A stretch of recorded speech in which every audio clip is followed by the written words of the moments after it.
নমস্কাৰ বন্ধু বান্ধৱীসকল, মই আজি এযোৰ পুৰণা কাপোৰ বেয়া হ'লে কেনেকৈ নতুন কৰি আমি পিন্ধিব পাৰোঁ আজি তাকে শিকাম।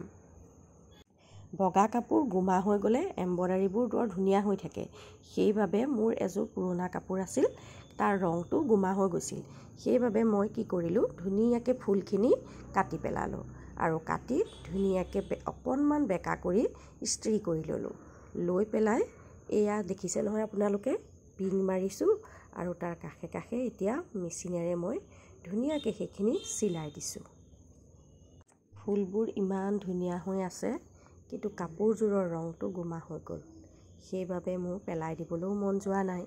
সেইবাবে মই এনেকৈ এই কাপোৰযোৰ এযোৰ নতুন কাপোৰ কৰিবলৈ চেষ্টা কৰিছোঁ।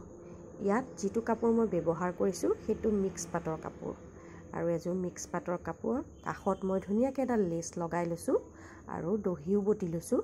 লৈ পেলাই এই ফুলখিনি ধুনীয়াকৈ সমান জোখত কাটি লৈ এয়া অকণমান ইস্ত্ৰি কৰি লৈছোঁ। লৈ পেলাই এয়া ধুনীয়াকৈ চিলাই দিছোঁ। আপোনালোকে দেখিছেই, এয়া চাওক মই ইস্ত্ৰি কৰি দিছোঁ। ইস্ত্ৰি কৰি দিলে মানে জেগাখিনি বৰ ধুনীয়া হয়। আৰু এতিয়া কেইটামান দহি বনাই লৈ মই কাষে কাষে লগাই দিম, নহ'লে কিবা অকণমান মানে উদং উদং লাগি আছে জেগাখিনি। সেইবাবে মই এনেকৈ দুটামান দহি লগাই দিম।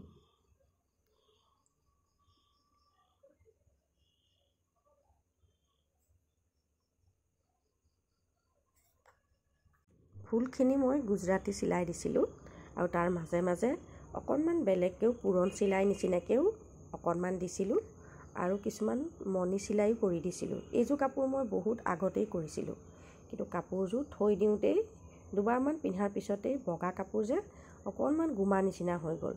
এতিয়া চাওক এই কাপোৰযোৰ এটা নতুন ৰূপ কেনেকৈ পালে, কেনেকুৱা লাগিছে দেখিছেনে বাৰু? আপোনালোকেও এনেকৈ আপোনালোকৰ পুৰণা কাপোৰ যদি আছে এনেকৈ ধুনীয়াকৈ নতুন কৰি ল'ব পাৰে। ফুলবোৰতো একোৱেই নহয়, ইমান ধুনীয়া হৈ থাকে আৰু ইমান কষ্ট কৰি আমি কৰোঁ সেই ফুলবোৰ। গতিকে আপোনালোকেও এনেকৈ এযোৰ কাপোৰ নতুন কৰি ল'ব পাৰে। এয়া চাওক মই বেলেগ বেলেগ ৰঙেৰে দহি বটি দিছোঁ। এতিয়া এয়া ফাইনেল লুকটো চাওক কাপোৰযোৰ।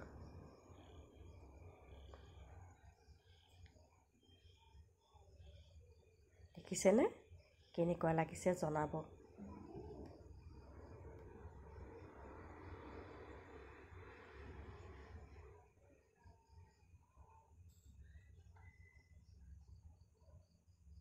এনেকৈ মই আগতেও এযোৰ কাপোৰ কৰিছোঁ, টচ মুগাৰ কাপোৰ এযোৰত কৰিছোঁ। সেইযোৰত চিলাইটো কেনেকুৱা আছিল মই দেখুৱাইছোৱেই। আজিলৈ আহিছোঁ, বাই।